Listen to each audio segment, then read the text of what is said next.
BJP ಮೈತ್ರಿ ಅಭ್ಯರ್ಥಿಯಾಗಿ ಮಂಡ್ಯ ಲೋಕಸಭಾ ಕ್ಷೇತ್ರದಿಂದ ಸ್ಪರ್ಧಿಸಿರುವ ಮಾಜಿ ಮುಖ್ಯಮಂತ್ರಿ ಎಚ್.ಡಿ. ಕುಮಾರಸ್ವಾಮಿ ಅವರನ್ನು ಬೆಂಬಲಿಸುವಂತೆ ಜೆಡಿಎಸ್ ಹಿಂದುಳಿದ ವರ್ಗಗಳ ರಾಜ್ಯ ಘಟಕದ ಅಧ್ಯಕ್ಷ ಡಿ. ಜಯರಾಮ್ ಮನವಿ ಮಾಡಿದರು.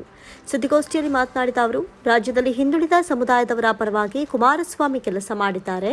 ಈ ಚುನಾವಣೆಯಲ್ಲಿ ಮಂಡ್ಯ ಲೋಕಸಭಾ ಕ್ಷೇತ್ರದಿಂದ ಎನ್ಡಿಎ ಮೈತ್ರಿಕೂಟದ ಅಭ್ಯರ್ಥಿಯಾಗಿ ಸ್ಪರ್ಧಿಸಿದ್ದು, ಹೀಗಾಗಿ ಅವರನ್ನು ಅಧಿಕ ಮತಗಳ ಅಂತರದಿಂದ ಗೆಲ್ಲಿಸುವಂತೆ ಮನವಿ ಮಾಡಿದರು.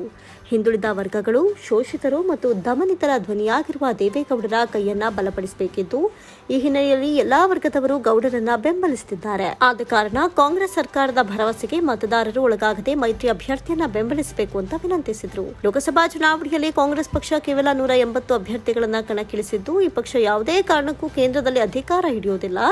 ಆದ್ದರಿಂದ ಇಂಥ ಭರವಸೆಗಳಿಗೆ ಮಾರು ಹೋಗದೆ ಎನ್ಡಿಎ ಅಭ್ಯರ್ಥಿಯನ್ನ ಬೆಂಬಲಿಸಬೇಕು ಅಂತ ಮನವಿ ಮಾಡಿದರು.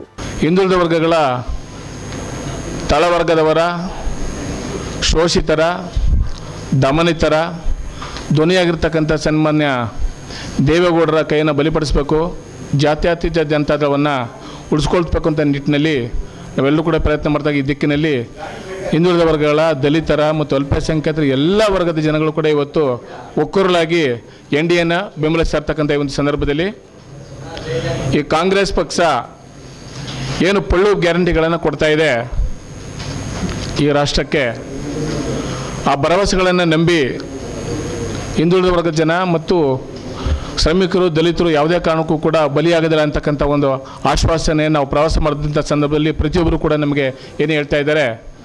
ಆ ನಿಟ್ಟಿನಲ್ಲಿ ಕಾಂಗ್ರೆಸ್ ಯಾವುದೇ ಕಾರಣಕ್ಕೂ ಕೂಡ ಕೇಂದ್ರದಲ್ಲಿ ಅಧಿಕಾರಕ್ಕೆ ಬರೋದಿಲ್ಲ ಅಂತಕ್ಕಂಥದ್ದು ಕೂಡ ಜನಜನಿತವಾಗಿದೆ. ಕಾರಣ ಆದರೂ ಇಷ್ಟೇ, ಈ ರಾಷ್ಟ್ರದಲ್ಲಿ 544 ಸೀಟ್ ಇರ್ತಕ್ಕಂಥ ಲೋಕಸಭಾ ಸ್ಥಾನಗಳಲ್ಲಿ ಕಾಂಗ್ರೆಸ್ ಸ್ಪರ್ಧಿಸತಕ್ಕಂಥ ಕೇವಲ 180-190, INDಯಿಂದ 230 ಸೀಟ್ಗಳ ಸ್ಪರ್ಧಿಸಿದ ಸಂದರ್ಭದಲ್ಲಿ ಅವರ ಅಧಿಕಾರಕ್ಕೆ ಬರ್ತಕ್ಕಂಥದ್ದು ಅಪ್ಪಟ ಸುಳ್ಳು ಅಂತಕ್ಕಂಥದ್ದು ಕೂಡ ನಾವೆಲ್ಲರೂ ಕೂಡ ಭಾವಿಸ್ಕೋಬೇಕಾಗಿದೆ ಬಂಧುಗಳೇ. 272 ಕನಿಷ್ಠವಾಗಿರ್ತಕ್ಕಂಥ ಸೀಟ್ ಬೇಕಾಗಿದೆ ಲೋಕಸಭೆಯಲ್ಲಿ ಸರ್ಕಾರ ರಚನೆ ಮಾಡಬೇಕಾದ್ರೆ. 230 ನಿಂತ್ಕೊಂಡು ಅವ್ರ ಸರ್ಕಾರ ಯಾವ ರೀತಿ ರಚನೆ ಮಾಡ್ತಾರೆ? ಹೀಗಾಗಿ ರಾಷ್ಟ್ರವ್ಯಾಪಿ ಅವರು ಸುಳ್ಳು ಭರವಸೆಗಳನ್ನು, ಪೊಳ್ಳು ಗ್ಯಾರಂಟಿಗಳನ್ನು ಕೊಟ್ಕೊಂಡು ಜನಗಳ ದಿಕ್ಕು ತಪ್ಪಿಸ್ತಕ್ಕಂಥ ಕೆಲಸವನ್ನು ಕಾಂಗ್ರೆಸ್ ಸರ್ಕಾರ ಮಾಡ್ತಾ ಇದೆ.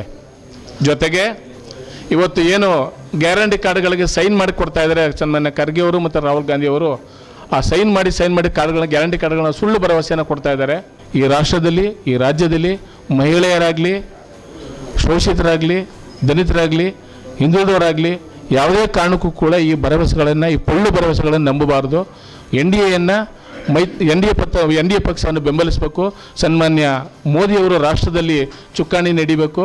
ಈ ಜಿಲ್ಲೆಯಲ್ಲಿ ಸನ್ಮಾನ್ಯ ಕುಮಾರಸ್ವಾಮಿ ಅವರು ಅತ್ಯಂತ ಅಧಿಕ ಮತಗಳಿಂದ ಗೆಲ್ಲಬೇಕು ಅಂತಕ್ಕಂಥ ಒಂದು ಆಶಯದಲ್ಲಿ ನಾನು ಈ ಪತ್ರಿಕಾಗೋಷ್ಠಿಯಲ್ಲಿ ತಮ್ಮ ಮುಖಾಂತರ ನಮ್ಮ ಹಿಂದುಳಿದ ವರ್ಗ ಮತ್ತು ದಲಿತರಿಗೆ ಮತ್ತು ಅಲ್ಪಸಂಖ್ಯಾತರಿಗೆ ನನ್ನ ಮನವಿಯನ್ನು.